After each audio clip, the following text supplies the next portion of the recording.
Okay. Um, good evening. Good evening, everyone. Um, my name is Banji. I know you expected to see Uchenna, but um, I'm the one to grace your screen this this evening. Okay, so today we're reviewing one of Uchenna's books. By the way, Uchenna is unavailable at the moment. He has some important business to take care of, so he won't be coming today, right? And whilst there might be a couple of questions that you've asked, just be sure that your questions will be answered in the next edition of What's on Your Mind. And I guess that's next week, Wednesday. Okay. You can actually just also do a DM to reach on Facebook, on Instagram, on Twitter, drop a direct message, or drop a comment on the video on YouTube, and I'm sure that we'll get it on time and answer any questions you may have, even if it's not directly on the show, but we might just reach out to you directly and answer your question. So here we go, Wisdom for Wealth, right? That's the title of the book, Wisdom for Wealth. Wisdom for Wealth is a book that Uche actually wrote. I think it's been like 6 years or so. I'm about to check that now. Okay, it was published in 2015. Yeah, so I'm right. It's been about 6 years, right?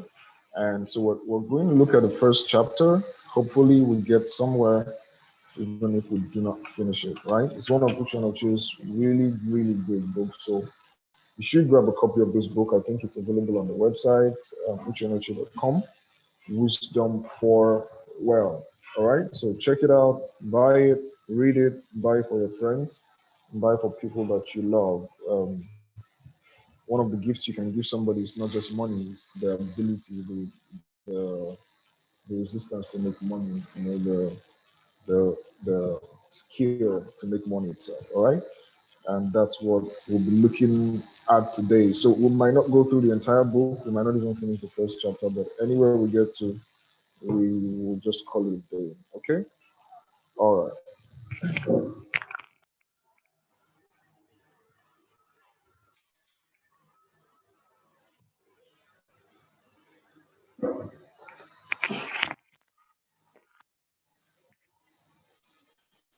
Okay, so the first chapter is the test of romance. All right, and so what is romance doing in a money book?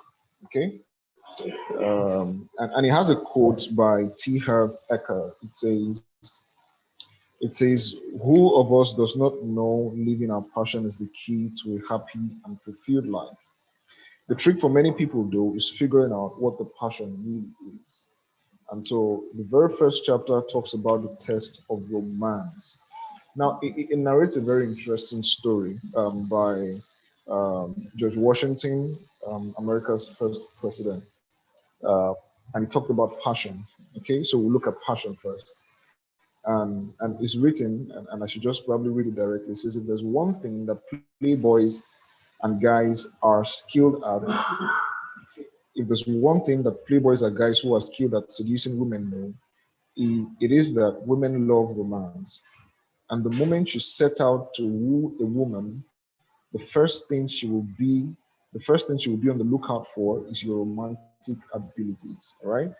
Since many compromising relationships have died, or many promising relationships rather have died premature deaths because the guys going after the women never had a single romantic bond in them. That's sad. So he says romance will never blossom until you are passionate about someone or something. And in this case, it is well. Okay, so it brings to bear the question of passion. It says your romantic ability, your romantic skill will not show up, will not come out. All right, you'll be unable to, to express your romance except or until you are passionate about that thing. Okay, so what it means is passion precedes romance. And in this case, for you to be wealthy, you must be passionate about wealth. All right. Now there are a couple of sides to this. There's a good passion, there's a bad passion. So there are people that are willing to do anything just to be wealthy, and that calls to question what their definition of wealth in the first place is, right? And so, what does wealth mean to you, right? And how far are you willing to go to get it? That desire, that passion is what will squeeze your creative juice, um, and allow you to do certain things, which normally we translate as romance in a relationship. So we're just putting it back in context here now. So George Washington was an American revolutionary. Um, he was a war general, right? The one that went ahead to become the first president of the United States. And Washington soldiers fought against a more equipped, sophisticated, and better trained army. Yet they won. And how? Why? What did they do to win? It was George Washington's resolve, right? The never going back mentality, the passion for freedom, the passion to make meaning, the passion to be great, and birth the country America. Okay, and so the general's passion for success was what fueled his men. Right at one time, they crossed the bridge, and one of his soldiers turned to him and asked, "General, shall we burn the bridge or leave it? After all, the enemy might drive us back, and then we would need the bridge to make a good escape, right?" And so the soldier is asking the general, after they cross the bridge, should they burn the bridge because just in case, as a contingency plan, in case they are chased or in case they are conquered, at least they can escape, even if it's not too many of them. All right. And Washington replied, "Burn the bridge. It is victory or death." In other words, there is no turning back. Hmm? It has to be won. The war has to be won or we die. And so that is the mentality, that is the mindset you want to have about wealth. It is not necessarily a do or die affair, but technically, that's what it means when you say you are passionate about it. In other words, you are willing to do anything that is just and equitable that will help you to get wealthy. All right, here we go. So more than lip service, many of us are not wealthy because we are not passionate enough for wealth. We may wish for it, but wishing alone cannot get us anything, right? And this is quite applicable to any part of life, right? Because wishing technically doesn't get anything done, right? So a lot of people say you can wish your desires, you can wish things into existence, and that is not very true, all right? You cannot desire something into existence, right? You can desire something enough to act, all right, and that action brings it into existence, and that is the job of desire. That's the job of when they say the law of attraction, the things that you most meditate on will come to you. The things that you desire most, the things that you brood on, will come to you. And whilst that is true, what you may not know is that those things that you brood on, there's an intermediary between those things and you, all right? And that intermediary is work, okay? So there's a water bottle here, so I might wish for it, I might want it, I might desire to have it, but never really have it until I stretch my hand to get it, all right? The desire causes me to stretch my hand, and then I get the water bottle, okay? The water bottle is there, the desire causes me to stretch my hand, and I grab the water bottle, okay? The desire does not move the water bottle to my direction. It doesn't make the water bottle closer to me. It doesn't do anything that makes me get. What the desire does is that it causes the corresponding action. All right. Now it is that action that now brings the desire to pass. In other words, you desire to make a salary of 2 million naira, right? There are many organizations that will pay you 2 million naira a month and not blink. However, your desire will not get you the salary. Okay. Your desire for that salary should cause you to take a course, should cause you to apply for the job, should cause you to go and connect with people, should cause you to join communities, should cause you to do certain things that will eventually produce the results that you want. Okay? And so the disparity between desire and reality is action. All right. And so your passion should not just cause you to desire more, because if you keep desiring without getting what you are desiring, it will make you weak. It will create resentment. It will make you start to abhor things and people, all right? Because you are so far gone in your mind, but your reality is nowhere close, okay? And so the important thing is that you should, and as a matter of fact, um, take actions, all right?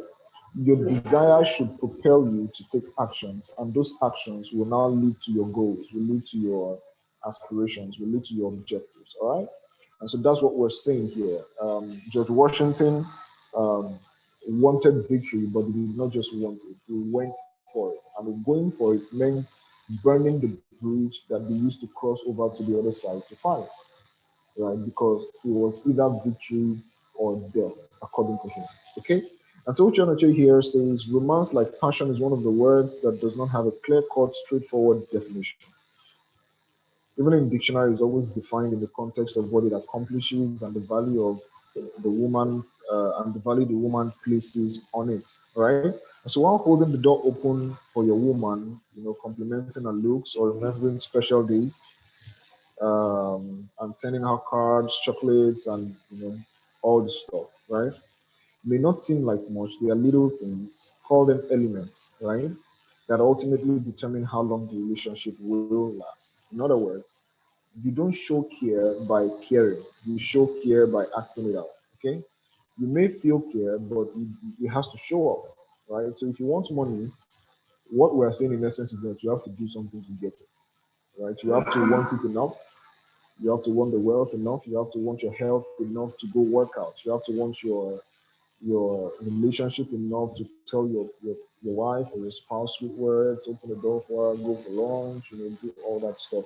They are all expressions of the desire. What we're saying again in essence is that the desire must be expressed. Okay, and so it starts from the point of passion, the point of desire. Okay, and so yeah, the elements of romance. Remember, the title of the first chapter is the test of romance. So let's see how much you want this world. All right. And so one of the elements of romance, according to the book, is desire. Desire. All right. So Lady Wealth is always attracted to persons that desire her. Okay. She's always attracted to persons that desire her. If you must succeed in life and have any chance of rising to the top, it must begin with a strong desire for success. Napoleon Hill, the father of motivational writing, describes desire as the starting point of all achievement. Note, the starting point of all achievement and the first step towards riches. Napoleon Hill says the starting point of all achievement is desire, right? It is also the first step towards riches. In one of his books, Robert told a story that illustrates the place of desire in accumulating wealth. He said there was once a young man who wanted to be wealthy but didn't know how.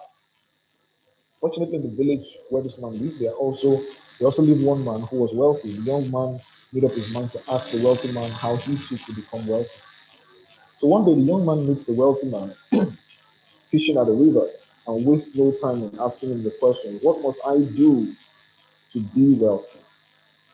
The wealthy man puts aside the fishing rod, takes the young man's hand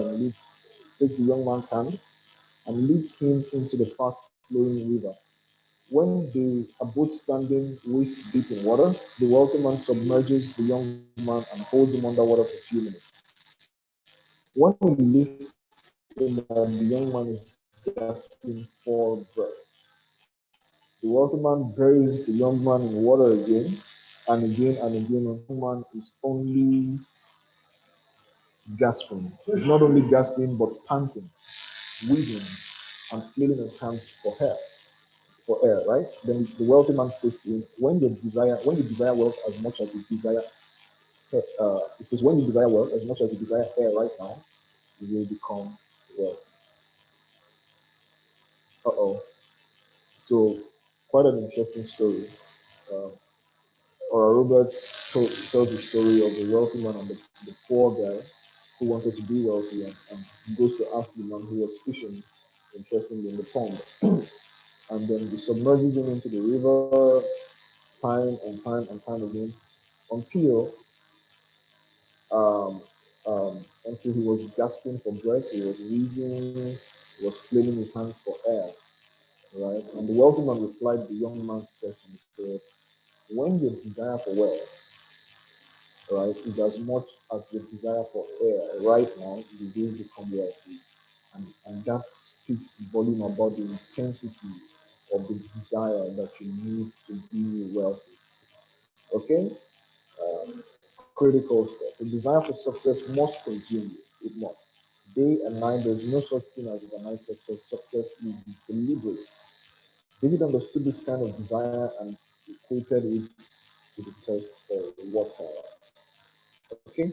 So at this point, I think it's necessary for me to distinguish between the desire that leads to success and that which leads nowhere. Okay? Which you're not just speaking here. He said some of us, so some of you reading this, if you are sincere, know that there are lots of things you desire and never got. You're already wondering why the desire for wealth and success would be any different. Understand that there are two kinds of desire. The genuine desire, the funny type, is found in a person who is consistently telling his wife, his boss, and what's of all himself that he really wants to succeed. He reads all the self-help books published, and gets his kids from reading about others succeeding. Unfortunately, he never gets into action. All right. Remember what we said earlier? Your desire precedes the action. Desire doesn't bring it. Desire precedes. Desire propels you to act to get it. Right? Desire does not necessarily get it done. It doesn't bring the wealth. However, you need the desire because the desire is what will push you and determine the level to which you will go to get the wealth. Right? Now, one of the genuine kind Napoleon Hill says, one is found, one of the, genuine kind Napoleon Hill, one of the genuine kind. Napoleon Hill says, when it's found in a person, it becomes the of his life. From these two great writers and teachers, we see that genuine desire is not born out of strong, is one born out of strong vision and the one that leads to action. All right, it's easy to know people with vision because that is all that they talk about. That's all that they talk about, right? It's easy to know people with vision because that is all that they talk about. All right. Now they think they speak and live their vision to the point that they become inseparable from the vision. That their vision becomes one. That they and their vision becomes one and the same. King Solomon wrote, "Where there is no vision, the people perish." But since we're talking about wealth, we can safely rephrase it to read, "Where there is no vision, the people languish in poverty." Okay, I've dealt extensively with this in the issue of vision in my book, Who Made Thee? And I suggest that you get a copy. And so that leads us to another book by Uche Onochie, Who Made Thee? It's a question of vision. And you should read it. Okay? The second element, the first one is desire, the second element is planning. Planning. All right, Napoleon Hill describes planning as the crystallization of desire into action. Okay, the crystallization of desire into action, which is really, really important. All right, so we've spoken about desire, but it has to propel you to plan. All right, so in the very first part, we said one of the elements is desire, and desire is qualified by vision. Okay, so we spoke about the phony desire. The phony desire is the one that you do not plan, that you do not act, that you do not work towards, right? And so your desire has to lead you to a vision. Let your desire lead you to a vision. Is the vision is articulating your desire, is measurably articulating your desire. All right. And so you want something, but you have not said how much you want it. You've not said the yardsticks, that you are using to measure your accomplishment of it.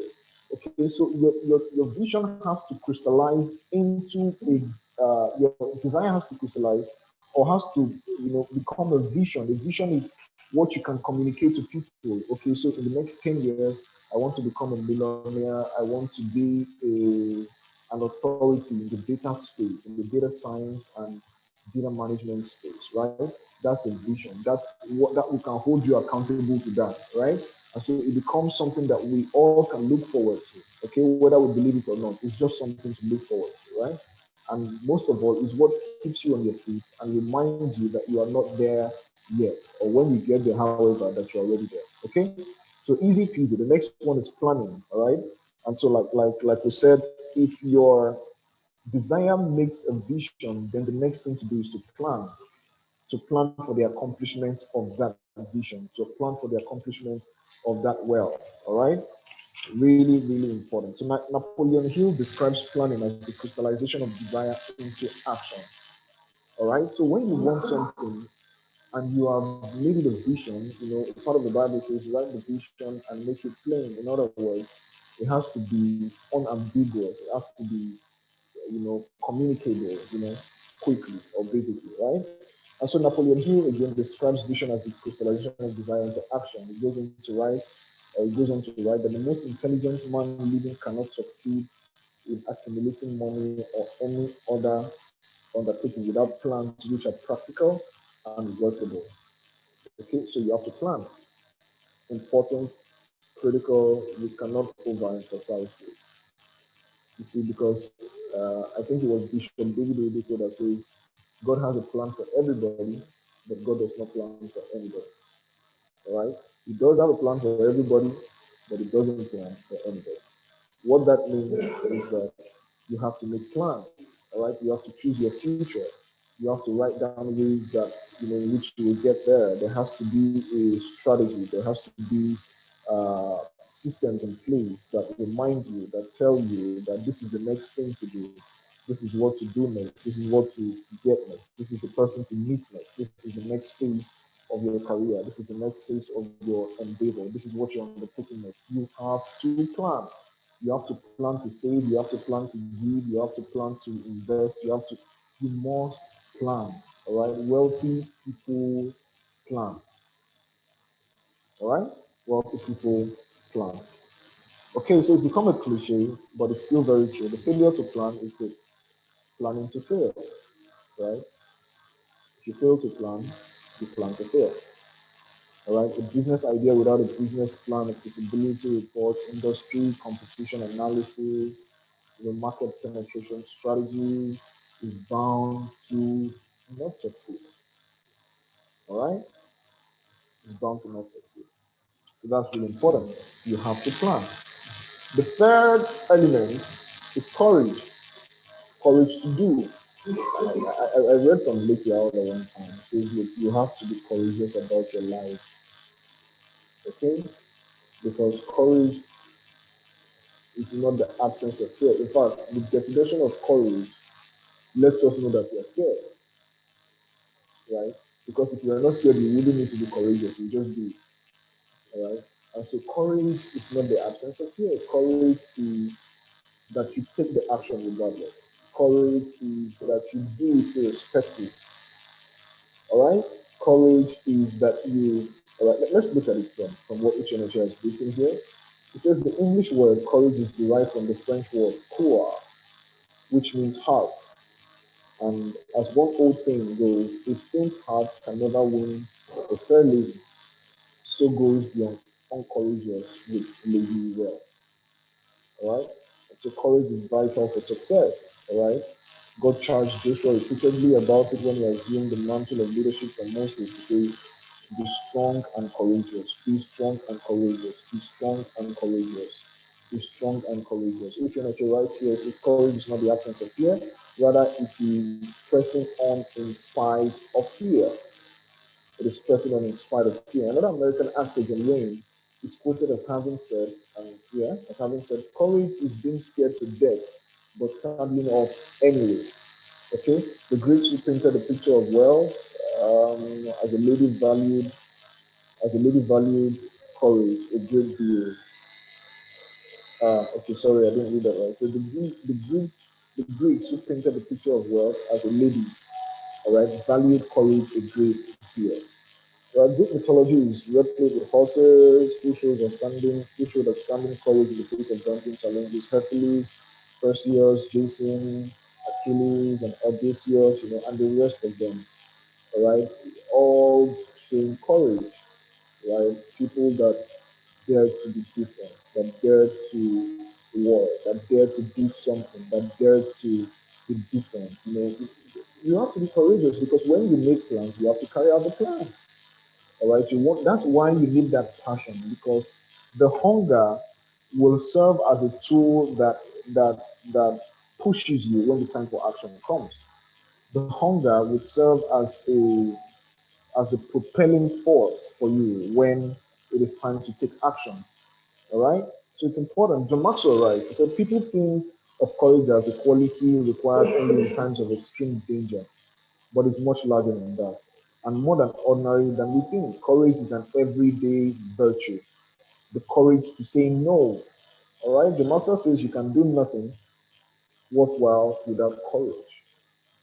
The person who exhibits courage is often able to live without regrets. You see, because you don't live without, well, maybe you might live with regrets, but not regret of not trying. It's as though you see a lady that is beautiful and you want to marry her, but you never ask her out, right? You don't know the kind of marriage you may have had, right? If you asked her out and the relationship did not turn out well, you might regret a relationship that didn't turn out well, but that is more satisfying than the regret of not trying because you didn't know what would have come out of it. Okay? And so he says the person that exhibits courage is often able to live without regret. And that's in many sense very true. All right? So you have to be bold. You have to be courageous about your life. If you want to be wealthy, passion is one. Two, you must plan. Three, you must you must muster the courage to carry out your plans. All right? Very, very important. All right? Very important. All right. So you have to be courageous with your life. You have to be courageous to say no. You have to be courageous to say yes. You have to be courageous to go out. You have to be courageous to write that proposal, to start that podcast, to write that book, to publish that article, to study that course, to leave the house, to do things. All right. You have to be courageous with your life.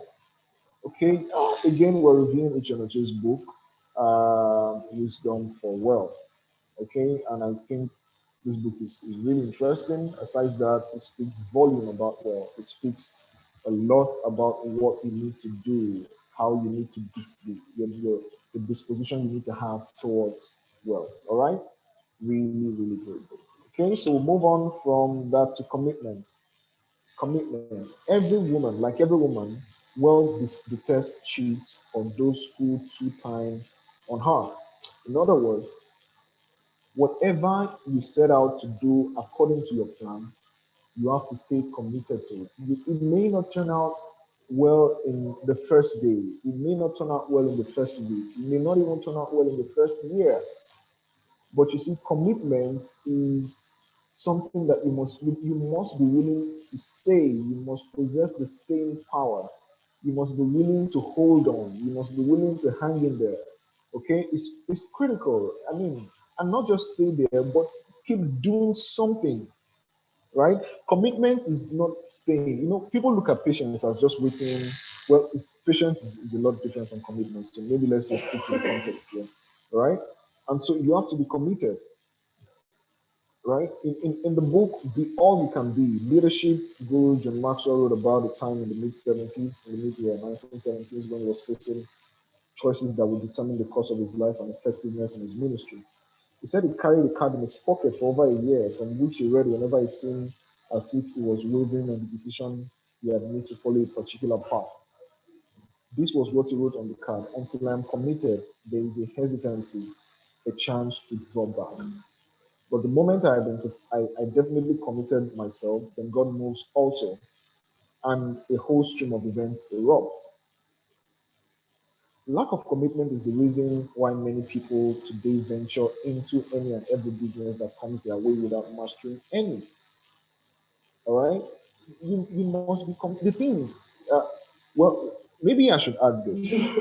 The thing about commitment is, or the very knowledge you need to have is that anything can come out of anything. All right? Anything can come out of anything. So whatever you want can come out of what you're doing if you decide to stay with it and decide to learn every day. You see, not just staying, because many people think staying is just staying and doing the same thing. It's not just that. You must stay, that's one. Two, you must learn. What learning means is that you're making better decisions as the day go by. What you said yes to yesterday is not what you will say yes to today. It's not the same thing you say yes to tomorrow, although you are doing the same thing. All right. The strength of your growth, of your development, of your willingness to try new things, of your strategy, right? Although you are on the same thing, although you are doing the same thing, although you are on the same vision, you are staying the course. You must learn. You must change the way you do things. You must iterate. You must permutate every day on the strength of the information that you gather that can make what you are doing better. All right. And so that is what it means to be committed. And when you are committed, in many cases, it will not take so long. All right. It will not take so long. The reason is because you are not just doing the same thing every time, but you are doing that thing better, right? And that's what commitment is. All right. So don't forget, the first one is desire, the second one is plan, the third is courage to take actions, the fourth one is commitment. Warren Buffett said diversification is protection against ignorance, right? It makes very little sense if you know what you're doing. Keep all your eggs in one basket, but watch the basket closely. Keep all your eggs in one basket, but watch the basket closely. Okay, let go. The fifth one, and I think that might be the last one, is hard work. Hard work. What are you willing to do to get it done? What are you willing to do? How far are you willing to go? All right. Some people say they prefer smart work to hard work. What they do not know is that smart work is not very easy as well. So smart work or hard work is all hard work, right? So what we term hard work is physical labor, all right? But mental labor is not just as easy. Matter of fact, the brain prefers to do physical scheduled work than mental work because the brain can predict what is next. That thing that you do when you cannot predict what is next, when you are doing research, when you're strategizing, when you are learning, when you are planning for what you do not know, when you are directing, when you are leading, is quite hard as well. Okay, so hard work is important. All right, and so the question is, how far are you willing to go? What are you willing to do? Where are you willing to reach? To get this thing done is very, very important. Okay, so on the question of hard work, it says since romance isn't something that comes natural to most guys, it follows that we must work at it if we are going to be romantic. All right, that is why I say romance is hard work. Romance is hard work. All right. All hard work brings profit, but mere talk leads only to poverty. That's a book. That's a scripture from the Bible, Proverbs chapter 14, verse 23. Okay. In the book Money Won't Make You Rich by Sunday Adelaja, he wrote, unusually riches do not come suddenly. Sorry, usually riches do not come suddenly. The reason is that God uses a systematic approach to entrust us with money and wealth. The systematic approach is summed up in the word work. WORK, work. You must work, right? You have to work, all right? You have to work. Okay, how do I say this? Um, you must work. You must do that work. You must write that article. You must watch that video. You must take that course. You must develop that model. You must design that framework. You must build that application. You must gather people. You must join a community. You must write that book, you must publish that article, you must start that podcast, you must go to school, you must work, and not just work. You need to do work that everybody is not doing. If you don't want to be like everybody, then you have to do what everybody is not doing. So you must not only be willing to work, but you must be willing to go the extra mile. You must be willing to do the extra things. You must be willing to take it a step further, right? Charles M. Schwab, one of the wealthiest men of the Earth's 20th century, once tore a contract that guaranteed him a $1 million annual salary, opting instead to work for something far less than 100,000 was the most anybody earned then per annum.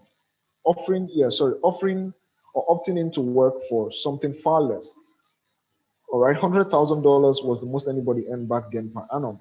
Right? When they asked why he rejected the salary, he said, "I didn't care what salary they paid me.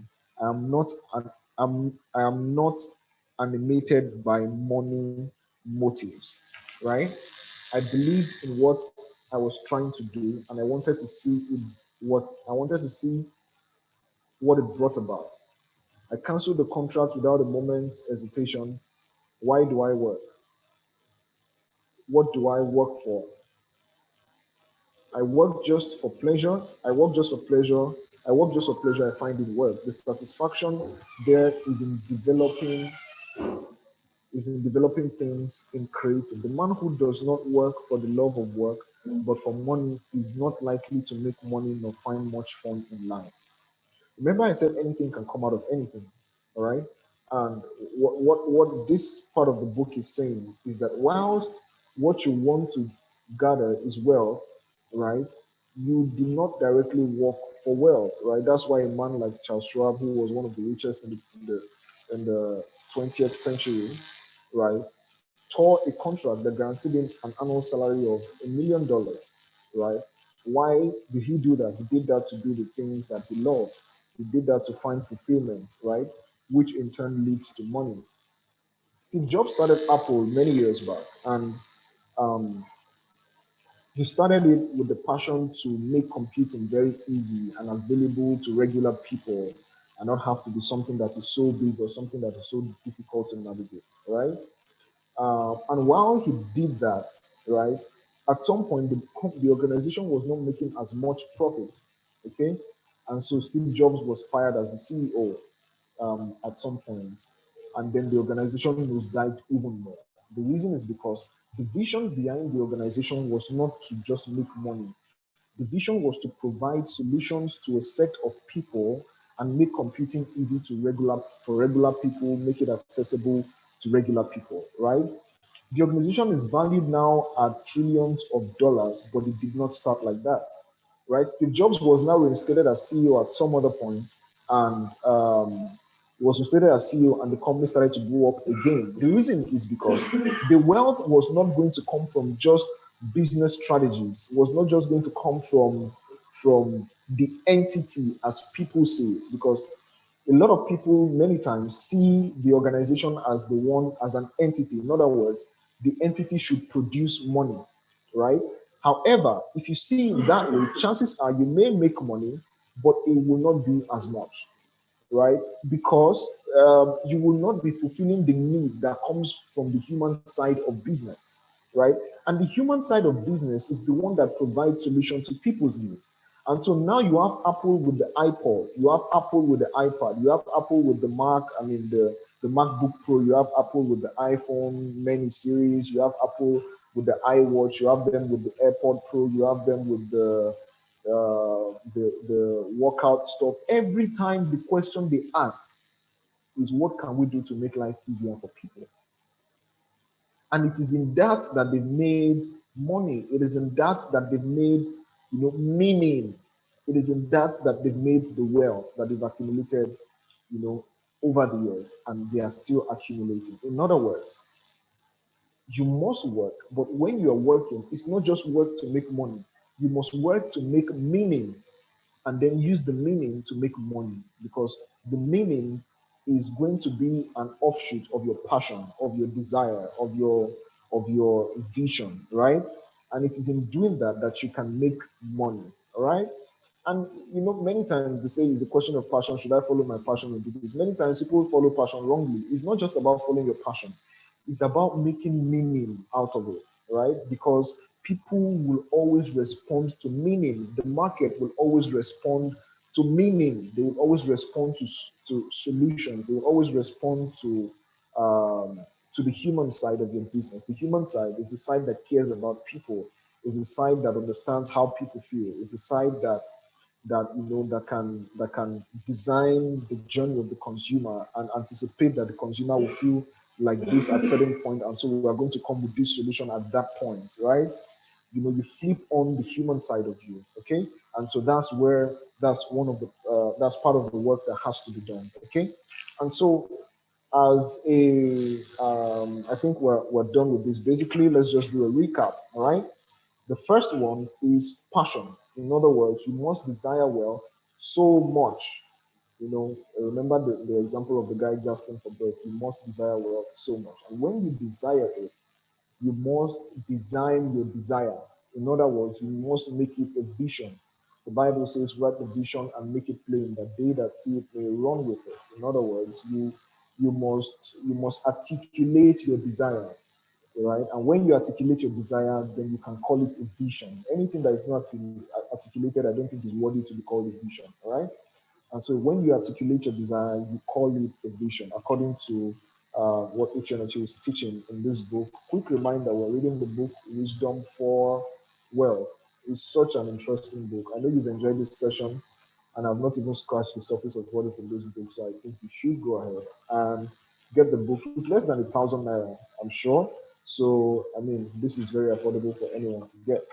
Okay, so we talked about passion, aside passion, the next part is plan. All right. So when you have your vision, which is your articulated passion and desire, then you plan. Okay, really critical. So when you plan, the next thing you do is courage to take out your plans, courage to pursue your dreams, courage to do what you've set out to do in your plans. All right. And after courage, you have to be committed. All right. And when you're committed, then you have to be willing to do the work. All right, you have to be willing to do the work. So remember, passion, planning, courage, commitment, and hard work. All right, we're having this session again, same time next week at 4 p.m. on all channels: Facebook, Instagram, YouTube, and definitely on Zoom. Okay, Uchenachi has a mentorship class. You don't just want to get the book, you want to join his inner circle of people that he mentors to greatness every day. And that's quite easy. Just hit the link. Just go to the address linktr.ee/Uchenachi. If you're watching on YouTube, is going in the comments right away. linktr.ee/Uche Onoche. All right. linktr.ee/Uche Onoche. Hit the link and then you get access to the community. I'm sure it's not open for long, so you should take advantage of it right about now.